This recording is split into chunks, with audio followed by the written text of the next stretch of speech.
بسم اللہ الرحمن الرحیم۔ شروع اللہ کے نام سے جو بڑا مہربان اور نہایت رحم کرنے والا ہے۔ مرد کی پسلی سے عورت کو بنا کے اللہ تعالیٰ نے مرد کو اپنی اس حکمت کا اشارہ دیا کہ میں نے اس عورت کی تخلیق فرشتوں کی لائی مٹی سے نہیں کی، میں نے اسے تمہارے جسم کے حصے سے اس لیے نکالا کہ عورت کا تقدس اور پردہ قائم رہے۔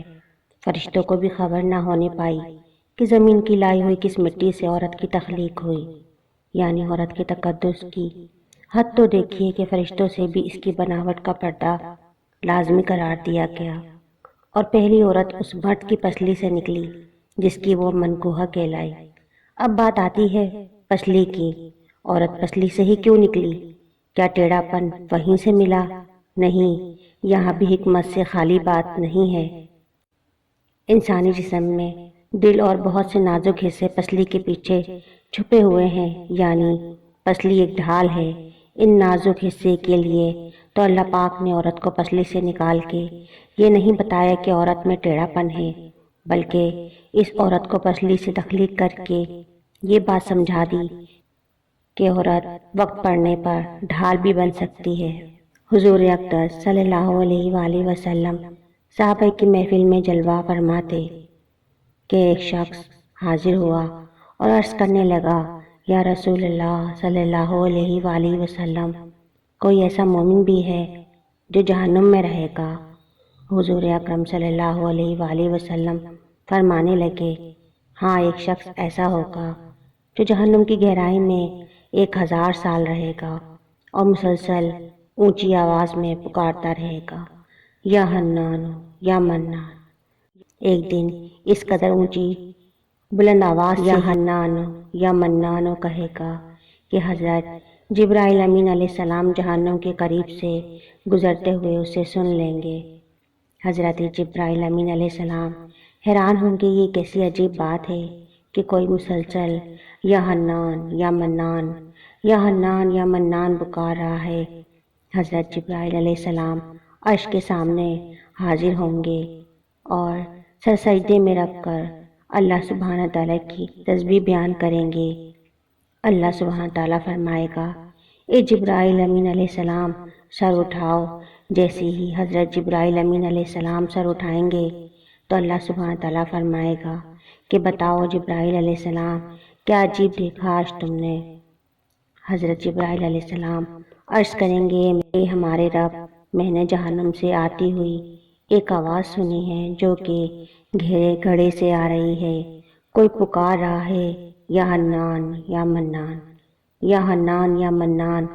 اللہ فرمائے گا، اے جبرائیل علیہ السلام، جہنم کے مالک کے پاس جاؤ اور اسے کہو کہ جو بندہ یا حنان یا منان کہہ کے صدا لگا رہا ہے اسے جہنم سے نکال کر تمہارے حوالے کر دیں، پھر اسے میرے پاس لے آؤ۔ حضرت جبرائیل علیہ السلام جہنم کے دروازے پر تشریف لے جائیں گے اور دروازے پر دستک دیں گے، مالک باہر آئے گا۔ حضرت جبرائیل علیہ السلام انہیں اللہ سبحانہ تعالیٰ کا حکم سنائیں گے۔ حکم سن کر جہنم کے داروغہ اندر جائیں گے۔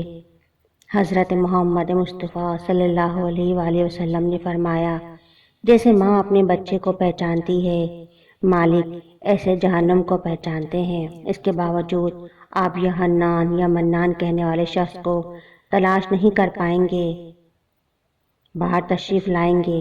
حضرت جبرائیل علیہ السلام عرض کریں گے، کہتے ہیں کہ جہنم نے گہری سانس لی ہے، اس وجہ سے پتھر، لوہے اور انسان کے درمیان کوئی فرق نہیں بچا ہے، تو یہ سب جل کر کوئلہ بن چکے ہیں، کسی چیز کی پہچان نہیں ہو پا رہی۔ اللہ سبحانہ تعالیٰ فرمائے گا، جبرائیل، مالک سے کہو کہ میرا بندہ جہنم کے فلاں گڑھے میں فلاں کونے میں اس حالت میں پڑا ہوا ہے۔ جبرائیل علیہ السلام جہنم کے دروازے پر جائیں گے اور جہنم کے داروغہ کو یا حنان یا منان پکارنے والے کا پتہ بتائیں گے۔ جہنم کے داروغہ اندر جائیں گے اور دیکھیں گے ایک شخص ہے، اس کے پاؤں اس کی پیشانی کے ساتھ اور اس کے ہاتھ گردن کے ساتھ بندھے ہوئے ہیں، اور جہنم کے سانپ بچھو اس کے ساتھ لپٹے ہوئے ہیں۔ جہنم کے داروغہ اس کی زنجیریں توڑ دیں گے اور جہنم سے نکال کر حضرت جبرائیل علیہ السلام کے حوالے کر دیں گے۔ حضرت جبرائیل علیہ السلام اسے عرش الہی کے سامنے لے کر حاضر ہوں گے، سر سجدے میں رکھیں گے۔ اللہ سبحانہ تعالیٰ فرمائے گا جبرائیل علیہ السلام سر اٹھاؤ۔ جبرائیل علیہ السلام سر اٹھائیں گے۔ اب اللہ سبحانہ تعالیٰ اس بندے سے فرمائے گا، اے بندے، کیا میں نے تیری بہترین تخلیق نہیں کی تھی؟ کیا میں نے تیری طرف رسول نہیں بھیجے تھے؟ کیا میرے رسولوں نے تمہیں میری کتاب نہیں سنائی تھی؟ کیا میرے رسولوں نے تمہیں نیکی کا حکم نہیں دیا تھا؟ کیا تمہیں برائی سے منع نہیں کیا تھا؟ وہ بندہ ساری باتوں کو مانے گا، اقرار کرے گا، یا اللہ تو نے میری بہت ہی اعلیٰ تخلیق فرمائی، تیرے رسول بھی تشریف لائے اور انہوں نے تیرے احکامات بھی سنائے۔ اللہ سبحانہ تعالیٰ فرمائے گا فلاں فلاں گناہ کیوں کیا؟ وہ عرض کرے گا یا اللہ میں نے اپنی جان پر ظلم کیا، جس کی سزا میں مجھے جہنم میں ڈال دیا گیا۔ اے اللہ، اس کے باوجود میری امید نہیں ٹوٹی، مجھے تیری رحمت سے امید تھی، میں یا حنان یا منان پکارتا رہا۔ مولا تو نے مجھے اپنے فضل سے جہنم سے نکالا ہے، یا اللہ مجھ پر رحم فرما۔ اللہ سبحانہ تعالیٰ فرمائے گا اے فرشتوں گواہ ہو جاؤ، میں نے اس پر رحم کیا اور اسے معاف کیا۔ تو میرے بہن بھائیوں، آئیے اپنا اپنا محاسبہ کرتے ہیں کہ ہم میں کوئی ایسا ہے جو کہہ سکے میں اپنے ایمان کا حساب کر سکتا ہوں۔ اپنے گریبانوں میں نظر ڈالیں، کوئی ایسی خوبی جس پر ہمیں یقین ہو کہ ہمیں دوزخ میں نہیں ڈالا جائے گا۔ ہزاروں سال کی عبادتیں بھی رد ہوتی دیکھی گئی ہیں، تو بس اللہ سبحانہ تعالیٰ سے دعا کرتے رہیں کہ اللہ ہم جانتے ہیں کہ ہمارے ایمان کا سخت حساب لیا جائے گا، تو یقیناً ہم بچ نہیں پائیں گے۔ ہم بے حد گناہ گار ہیں، لیکن اے اللہ پاک ہم تیری رحمت کا سوال کرتے ہیں، ہم سے حساب اپنے عدل و انصاف پر نہ لینا، بلکہ ہم پر اپنی رحمت کا سایہ رکھنا۔ اے اللہ پاک ہماری دعا قبول فرما۔ قیامت کے دن جب لوگوں کے درمیان حساب کتاب ہو رہا ہوگا تو کچھ لوگ ایسے ہوں گے جن کو اللہ سبحانہ تعالیٰ بغیر حساب کتاب کے جہنم میں بھیج دے گا۔ صحابہ کرام رضی اللہ تعالیٰ نے عرض کی یا رسول اللہ صلی اللہ علیہ وآلہ وسلم وہ کون سے لوگ ہیں؟